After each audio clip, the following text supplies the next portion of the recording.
প্রেম ছিল আগে, এখনের যুগে ধরছে বাগে। তাই তো প্রেমের নাম শুনলে ছেলে মেয়ে মরে রাগে।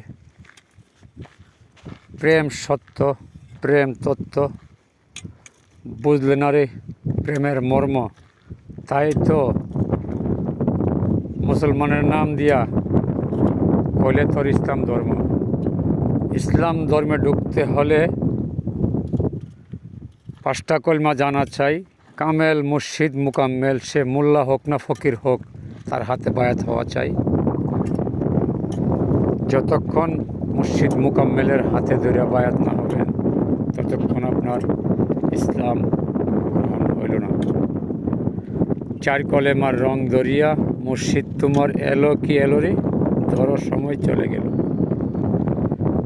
তাহলে আমার নবীর 4 কলেমা আর বেলায়েতের 1 কলেমা, 5 কলেমা পড়লেই সে মুসলমান। এর আগে সে মুসলমান না। সঠিকভাবে কোরআন শরীফ পড়তে হবে। মুখে মুখে পড়লে, চোখে চোখে পড়লে কাজ হবে না। কোরআনের মানে বুঝতে হবে। কোরআন কী বলতেছে, আল্লাহর কথাগুলি কি বলছে, তার অর্থ মানে বোঝার পর তাহলে গিয়ে আপনি একজন জ্ঞানী।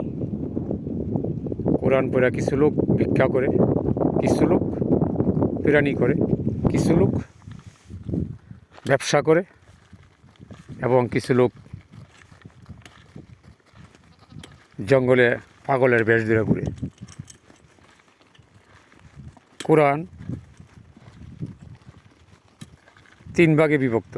শরীয়তে ডাইকা রাখতেছা, মানে এটা যাতে কেউ জানতে না পারে, একমাত্র মৌলানারে জানতেছা বা জানতে পারে, অন্যরা যেমন না জানে। আমার আল্লাহ রাসূল বলছে, তুমি যতটুকু জানো অন্য ভাইকে ততটুকু জানার আহ্বান করো এবং জানাও। তাহলে আমি কোরআন পড়া যদি আরেক ভাইকে না জানাই, না বুঝাই, তাহলে এটার হিসাব আমার হাসরের মাঠে দিতে হবে। অহংকার, গরিমানা, কৃপণতা, ধোঁকাবাজি এগুলি ছাড়তে হবে। যদি সত্যিকারের একজন মানুষ হইতে চান, আল্লাহর রাসূল কি বলছে, মিথ্যা কথা ছাড়ো, নামাজ রোজা করো, সঠিক সর্বদাই সৎ পথে চলো, মুখটাকে দিয়া ভালো কথা বলো, চোখ দিয়ে ভালো জিনিস দেখো, নাক দিয়া ভালো গ্রাণ নাও, এবং মুখ দিয়া ভালো কথা কও। তাহলে এসব জায়গাটি যদি আপনি ফিটিং হইতে পারেন, তাহলে আপনি একজন আল্লাহওয়ালা ব্যক্তি হইতে বেশি সময় লাগবে না। তবে আরেকটা কথা বলি,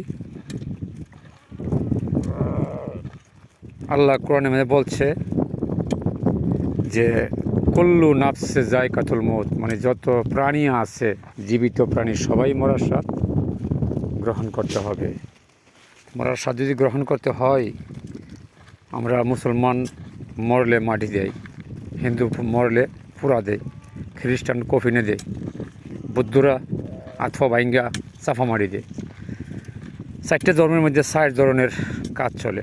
তো যাক, আমি বলবো যে আল্লাহ পাক রব্বুল আলামিন বলছেন কোরআনের মধ্যে যে ইসলাম ওনার মনোনীত ধর্ম, এবং নবীদেরকেও বলছেন অনুসরণ করা যে হে নবী, আপনার পুত্র গোত্র তাদেরকে মুসলমান হইয়া কবরে আসতে বলেন। তাহলে পুত্র মানে সন্তান, গোত্র মানে বংশ। তাহলে নবীরা যদি এই কথা বলে যায়, তো নবীরা সন্তান তো অবশ্যই মুসলমান। তাহলে এরা কেন বললো যে মুসলমান হয়ে কবরে যাওয়ার জন্য?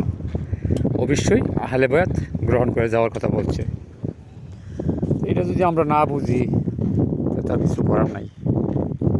আহাল অর্থ নবীর বংশ, বায়াত অর্থ তার হাতে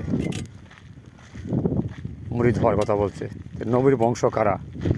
যারা 4 তরিকা মানে এবং 4টা তরিকার মালিক, যে আমার আল্লাহ রাসূল, শরীয়ত নামাজ পড়তে হবে, তরিকত ভালো রাস্তা চলতে হবে, হাকিকত হক খাইতে হবে, হক দিতে হবে, এলমে মারফত গোপন কথা সে তার ভিতরে রাখতে হবে সাফায়া, এবং তার কাছে গুপ্ত এলেম আল্লাহর কুদরতিভাবে আসবে, যাকে বলা হয় এলহাম। ওই এলহাম আসলেই তার 4টা তরিকা পুরো হবে। আর 4টা তরিকা যে মানে সেই একজন মাওলানা বা আলেম বা পীর বা একজন মুত্তাকিন।